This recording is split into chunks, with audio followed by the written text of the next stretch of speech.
Oh my god, the most embarrassing moment of the entire season happened in this episode. It's just me, but it looks like this Big Brother Naija reunion was cut short abruptly.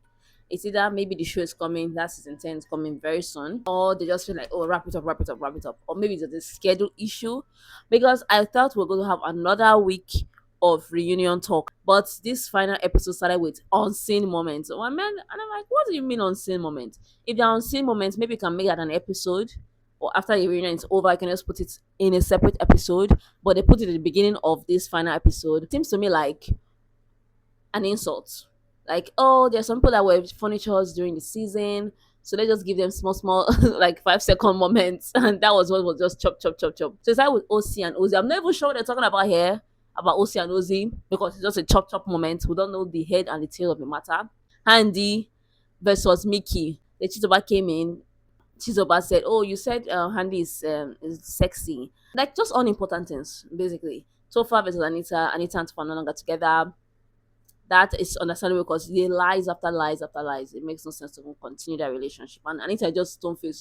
Then Ben and Chizoba, are you guys still together? And Ben is saying that they're still cool. That she's the only person that is even cool with in outside the house. And yeah, it seems like their relationship is still going strong, but they are not people that like to share those kind of stuff.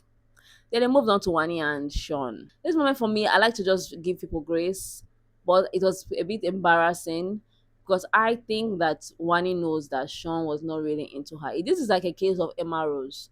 It's not the same because Emmanuel was way worse, but at the same time, I don't think that Sean was into Wanni at all. And I think Wanni knows this. Although I'm not in a relationship, but from what we saw and from how Wanni operates, I think she knows that Sean was not really into me. But it just so happens that it was a game, collateral damage. That's what I just think about it. But although Sean have said, "Oh, I go for what I like," and this and that, that, but I think that he just used that. Like everybody can see from my mind the way Hawani and Handy had strength in the game. So I think he just keyed into it, and they even told him, "Oh, we have seen before." So it was just like some sort of love story. If you haven't seen before, that's even more reason why. Okay, the stars are aligning. There's something here. Let us explore it.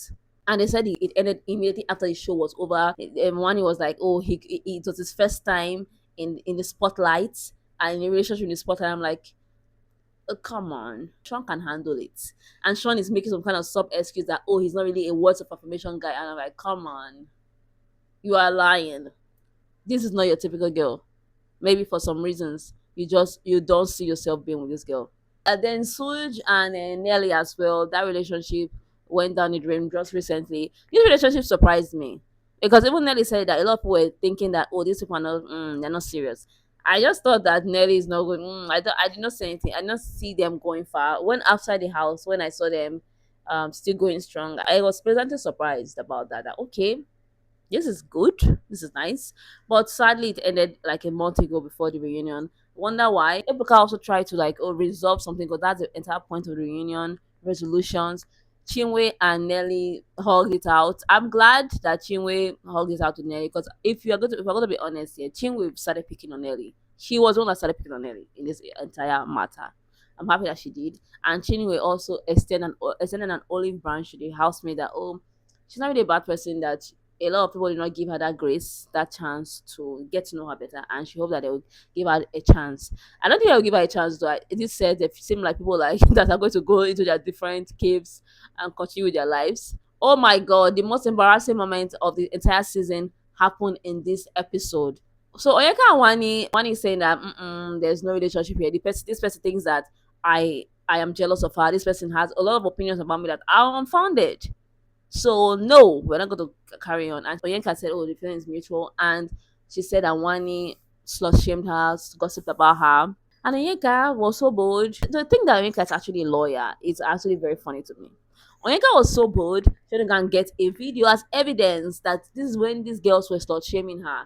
And Ebuka was not gracious enough to even just, if I were the host, I let's try to be a peacemaker. I try to be. If I were the host, what I would do is that I would just like, there's no need to submit this as evidence when I see that you have flopped, like you have goofed so hard. Ebuka was like, oh, not to invalidate your feelings, but this is an Ozzy problem. Because in the video, the sisters were talking, which is allowed. Everybody just give things labels these days and say, oh, everything is gossip. It's as if people cannot just have a little tete-a-tete in the corner anymore. Everything is gossip. You have to come and see everything in the open. People can have conversation with their siblings. People can have conversation with their friends. They don't have to come and be telling you everything in this world. Onyeka said you're supposed to come and tell her, and that Wanni and her sister were gossiping about her, and they also said that, oh, he has feelings for Victoria, that's Ozzy here, nonchalant man, and Onyeka is just for a good time, that's sex. And so Onyeka said that is them slut shaming her, that she's not open her legs for any man. Because said, how is this slut shaming? Is the slut shaming in the room with us? Because this is just an opinion. And this is an Ozzy problem. So if Ozzy come and say, how do you think? Do you think I'm a dog? Do you think I'm a goat that do all these kind of things? So it's Ozzy that's supposed to be angry here, not Onyeka. They didn't say Onyeka sleeps around. They said Ozzy just attracted to Onyeka physically. If it's for feelings and deep emotions, he is more inclined to Victoria.